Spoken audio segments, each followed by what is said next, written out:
Hello and welcome back to Lightworker Training. My name is Tatiana and the topic of today's video is you have what it takes. So stay tuned for more.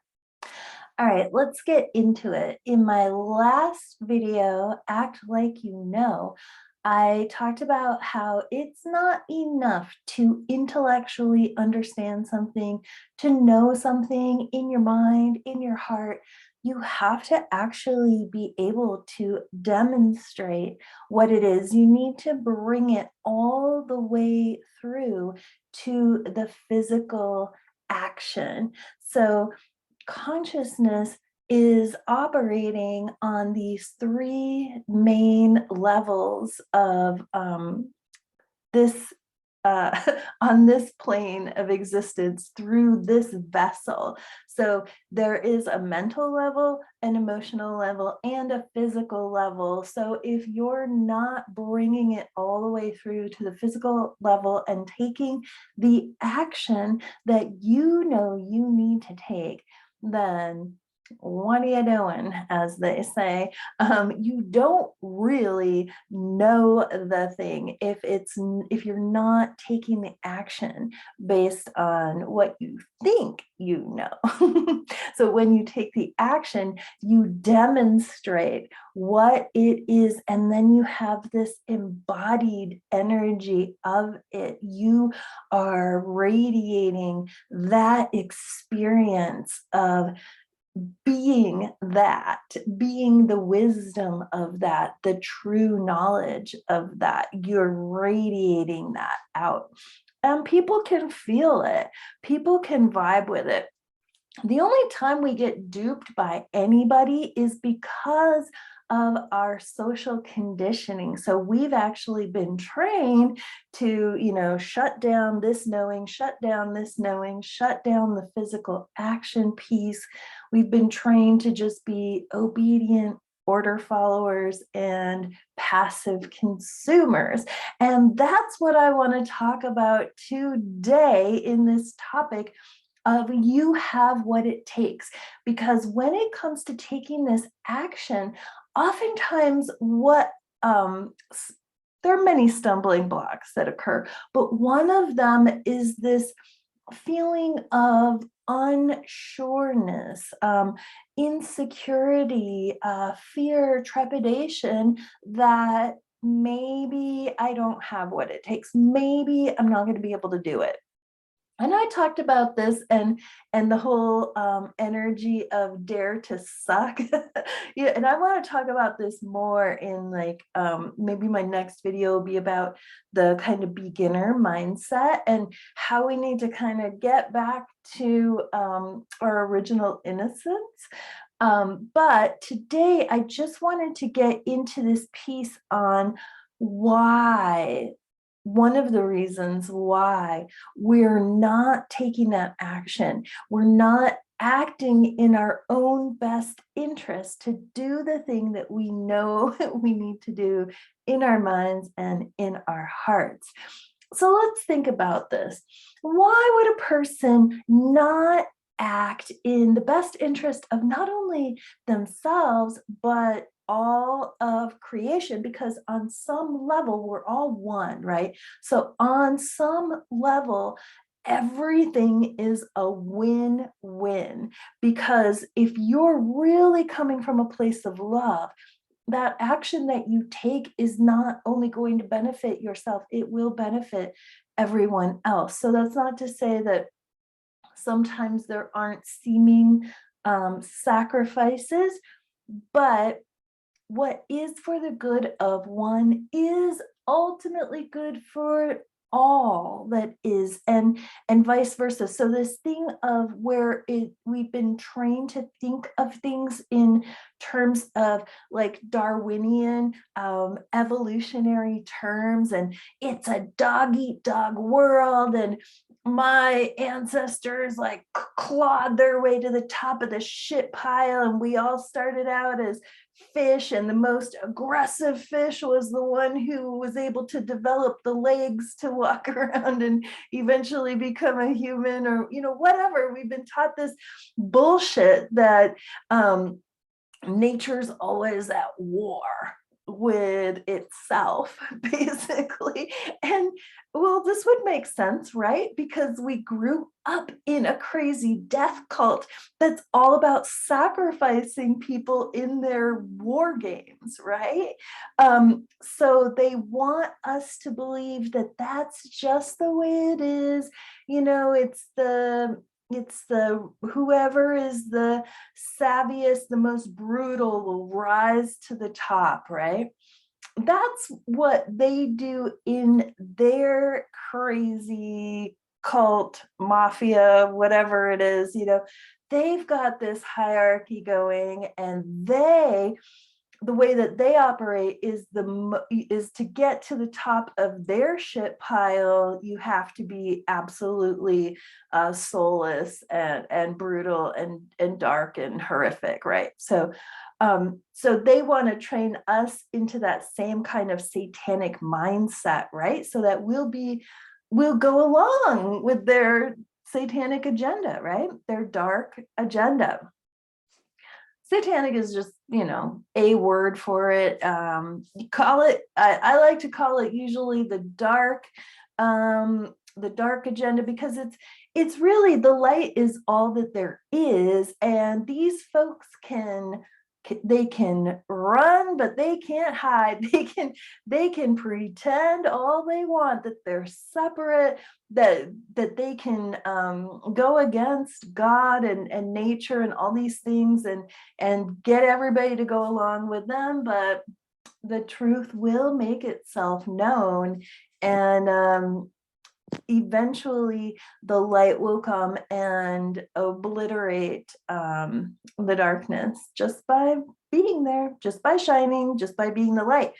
Okay, wow, tangent time. But I'm saying all of this to be really clear that anytime we have this belief that in lack and limitation, and this is everywhere in our culture, separation, lack, limitation, war, what are some other things? This idea that, you know, we don't have what it takes, that we aren't enough, that we don't have the resources, because we've been taught that everything comes down to money. That's really the religion that we've all been indoctrinated into, is this money cult. You know, we all believe that money is a real thing that exists, right? Or those of us who haven't quite woken up to the truth. You know, obviously money's not a real thing. Money doesn't really exist. Money has no inherent value or existence at all. It's all make-believe. The only value that it has is the energy that we invest into it. We invest our real spiritual currency of our energy and our attention and our belief, and that's what gives it this seeming existence or seeming reality, but it's not, right? So when we grew up in this cult of money and war and power over and control, we were taught not to act on what we know. We were taught to not act in our best interest, because think about it. If we tried to voice something or ask questions about something, to have a healthy boundary, anything like this, to just act like a free and sovereign individual, what happened in those situations? You know, if we said, no, I don't want to, bam. I mean, I don't know, back in my day, we used to get smacked the fuck up if we talked back, or if we didn't do the thing that we were told to do. I think, like, as the generations have gone on, it's taken less and less explicit, brutal acts of violence And now it's just a threat. Not only violence, and not just a threat of violence, but just a threat of not being cool, or a threat of being ridiculed or shamed. So these are very, very powerful manipulation techniques, especially for young children. So if you think about it, when we were very young, we were very powerless, in the sense that we had these little bodies that were powerless, right? And these bodies absolutely depended on these people in bigger, more powerful bodies to take care of us. And a lot of times the care just wasn't good enough. Um, but even if we got decent care from our primary caregivers, we're still subjected to the system that's all around us, so even good enough parents tend to be pretty brainwashed, pretty bought into like a lot of the stuff that they've been taught. And then they send us to the government schools where we're trained to, be obedient, be a little robot sitting in a chair and sitting still at this little desk, very, very uncomfortable furniture too, I might add, for hours at a time. You can't go to the bathroom. You can't get up and stretch. You can't get a drink of water unless you beg for permission to do so. And a lot of times it's not granted, and a lot of times, you don't want the focus of everyone in class, like, oh, she has to go pee, right? So we've been trained to go against what we know we need to do for ourselves. I talk about this all the time, and I maybe have touched on the trauma that and the brainwashing and trauma-based mind control brainwashing that happens in the indoctrination camps and child prisons, which are known as schools. Um, but this is really important for you to get. For you to really, really, really understand that your inner child self is still in there running these programs, until you go and do the inner work and connect with that being and undo the harm by supplying what was missing, and by giving a remedial energy for the harm that's been done. Until you do that for all of these programs and situations and conditions, then those programs are still running in your subconscious. And they are, I'm telling you, your subconscious is running the show until you get in there consciously and start hacking the subconscious mind to run different programs. We want there to be subconscious programs running. We don't want to have to, consciously focus on every single thing we're doing throughout the day. We want to have that muscle memory where something happens and we're just like, bam, we don't want to have to stop and think about, oh, how do I tie my shoe? We want to be able to just do things on autopilot sometimes, right? But we want to make sure that those programs are serving us.